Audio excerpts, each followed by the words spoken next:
আসসালামু আলাইকুম, আপনারা শুনছেন সংবাদ শিরোনাম।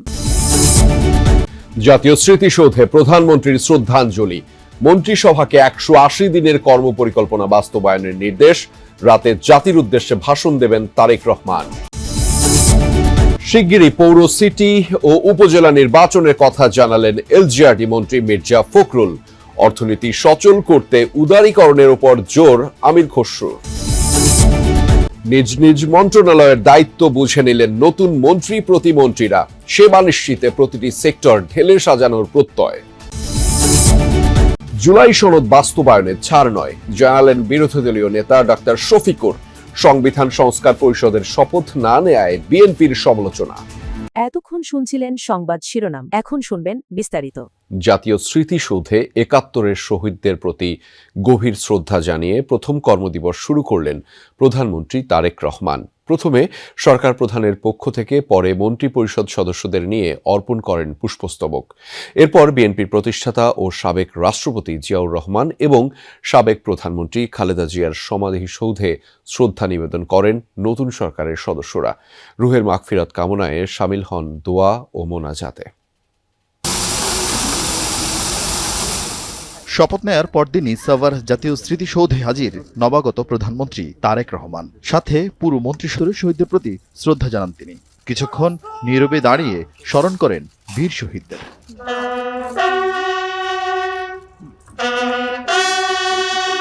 পরে মন্ত্রিসভার সদস্যদের নিয়ে আরেক দফা স্মৃতির মিনারে পুষ্পস্তবক অর্পণ করেন সরকার প্রধান। ফেরার পথে ৩ বাহিনীর সদস্যদের সালাম দেন প্রধানমন্ত্রী তারেক রহমান, যা বাংলাদেশে রীতিমতো বিরল দৃশ্য। রীতি মোতাবেক রোপণ করেন একটি পারিজাত গাছের চারা। এরপর স্মৃতিসৌধের পরিদর্শন বইয়ে স্বাক্ষর করেন তিনি। লিখেন, স্বাধীনতা অর্জনের যুদ্ধ থেকে ২৪-এর গণঅভ্যুত্থানে শহীদ সবার প্রতি তিনি নিবেদন করছেন গভীর শ্রদ্ধা। সেখান থেকে জিয়া উদ্যানের পথে রওনা হন প্রধানমন্ত্রী। কিন্তু সরকার প্রধানের চলাচলের জন্য বন্ধ ছিল না কোনো সড়ক। যানজট এড়িয়ে জিয়া উদ্যানে পৌঁছান নতুন সরকার প্রধান ও মন্ত্রিসভার সদস্যরা। সাবেক রাষ্ট্রপতি ও বিএনপির প্রতিষ্ঠাতা জিয়াউর রহমান ও সাবেক প্রধানমন্ত্রী খালেদা জিয়ার সমাধিতে পুষ্পস্তবক অর্পণ করেন দেশের ১১তম প্রধানমন্ত্রী। এরপর মন্ত্রিসভার সদস্যদের নিয়ে শরিক হন দোয়া ও মোনাজাতে। পরে মন্ত্রিসভার সদস্যরা জানান, দুর্নীতিমুক্ত ও সুশাসন দেয়াই হবে তাদের সরকারের প্রধান কাজ। এই রাষ্ট্রটির জনভোগান্তি কমাতে দ্রব্যমূল্য নিয়ন্ত্রণ, সেহরি ও ইফতারে বিদ্যুৎ সরবরাহ স্বাভাবিক রাখার নির্দেশ দিয়েছেন প্রধানমন্ত্রী তারেক রহমান। প্রথম দিন সচিবালয়ে মন্ত্রিসভার বৈঠকে অগ্রাধিকার ভিত্তিতে কর্মপরিকল্পনা সাজাতে নির্দেশ দিয়েছেন তিনি। বৈঠক শেষে স্বরাষ্ট্রমন্ত্রী সালাউদ্দিন আহমদ জানিয়েছেন, নির্বাচনী ইশতেহারে দেয়া ১৮০ দিনের একটি কর্মপরিকল্পনা বাস্তবায়নের নির্দেশ দিয়েছেন প্রধানমন্ত্রী। এ ব্যাপারে আমলাদের সহ প্রধানমন্ত্রীর দায়িত্ব পেয়ে প্রথম দিন বেলা ১২টার দিকে সচিবালয়ে আসেন তারেক রহমান। তাকে স্বাগত জানান মন্ত্রিপরিষদ বিভাগের ঊর্ধ্বতন কর্মকর্তারা। ১ নম্বর ভবনের ৩ তলায় প্রধানমন্ত্রীর জন্য নির্ধারিত কার্যালয়ে তিনি প্রথম দিনের মতো অফিস করেন। পরে সভাপতিত্ব করেন মন্ত্রিসভার প্রথম বৈঠকে।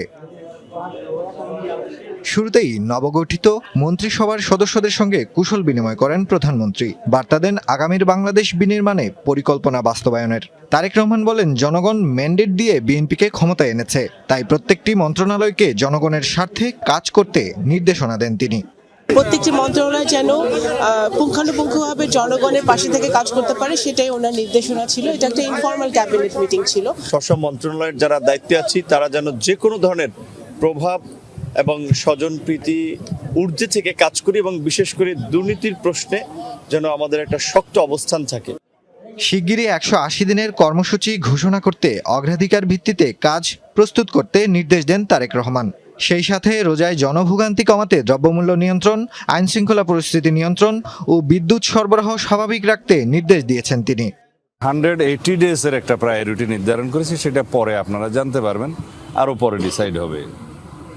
সরকারের অগ্রাধিকার বিবেচনায় আমরা প্রাথমিকভাবে দ্রব্যমূল্য নিয়ন্ত্রণে রাখা, আইনশৃঙ্খলা পরিস্থিতি আরও উন্নত করা, রমজান উপলক্ষে দ্রব্যমূল্যের মূল্যকে নিয়ন্ত্রণে রাখা, বিদ্যুতের সরবরাহটাকে স্বাভাবিক রাখা, বিশেষ করে রমজানের তারাবির নামাজে যাতে কোনো কষ্ট না হয়। আইনের শাসন নিশ্চিত করে দুর্নীতি কমাতে চান নতুন মন্ত্রীরা। আইনশৃঙ্খলার উন্নতি ও মব সন্ত্রাস যেন আর না ঘটে এজন্য সরকার সচেষ্ট থাকবে বলে জানিয়েছেন নতুন এলজিআরডি মন্ত্রী মির্জা ফখরুল ইসলাম আলমগীর। এ সময় তিনি বলেন, শূন্য থাকা স্থানীয় সরকার বিভাগের সিটি, পৌর ও উপজেলা নির্বাচন দ্রুত সম্পন্ন করা হবে। অন্তর্বর্তী সরকারের কার্যক্রম নিয়ে কোনো শ্বেতপত্র প্রকাশ করা হবে না। আইনমন্ত্রী 24 মানবতা বিরোধী অপরাধ রাখার কথা বলেন। দায়িত্বপ্রাপ্ত সব মন্ত্রী মন্ত্রণালয় কেন্দ্রিক অনিয়ম ও দুর্নীতির সিন্ডিকেট ভাঙতে চান। সহকর্মী আলমগীর স্বপন জানাচ্ছেন বিস্তারিত। স্মৃতিসৌধে ও জিয়ার সমাধিতে ফুল দিয়ে একে একে মন্ত্রীরা আসতে থাকেন প্রশাসনের সর্বোচ্চ কেন্দ্রবিন্দু সচিবালয়ে। তাদের বরণ করে নেন সচিবসহ মন্ত্রণালয়ের কর্মকর্তারা। বিএনপি মহাসচিব মির্জা ফখরুল ইসলাম আলমগীর দায়িত্ব গ্রহণের পর শুভেচ্ছা বিনিময় করেন তাদের সাথে। এরপর তিনি জানান, শূন্য থাকা স্থানীয় সরকারের সিটি, পৌর, উপজেলা, জেলা ও ইউনিয়ন পরিষদের নির্বাচন যত দ্রুত সম্ভব সম্পন্ন করতে চায় সরকার। যত দ্রুত সম্ভব আমরা এগুলো নির্বাচনের ব্যবস্থা করব, যত দ্রুত সম্ভব।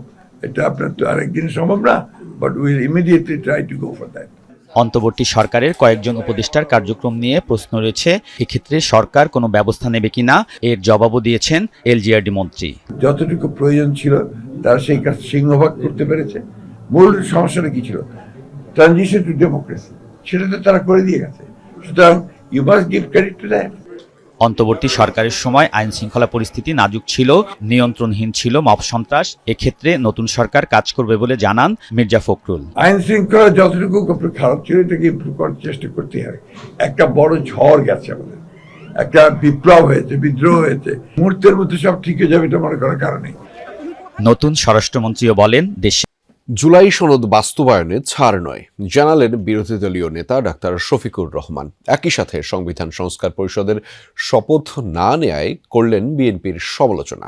সকালে মিরপুর এলাকায় পরিষ্কার পরিচ্ছন্নতা কর্মসূচি চালান জামায়াতে ইসলামের আমির। জানিয়েছেন, সরকারি তহবিল বহাল থাকলে মডেল হবে মিরপুর কাফরুল এলাকা। বুধবার ভোরে মিরপুরের মণিপুর বায়তুন নূর মসজিদে নামাজ আদায় করেন জামায়াতে ইসলামের আমির ডাক্তার শফিকুর রহমান। এরপরই পরিষ্কার পরিচ্ছন্নতা কর্মসূচির উদ্বোধন করেন বিরোধী দলীয় এই নেতা।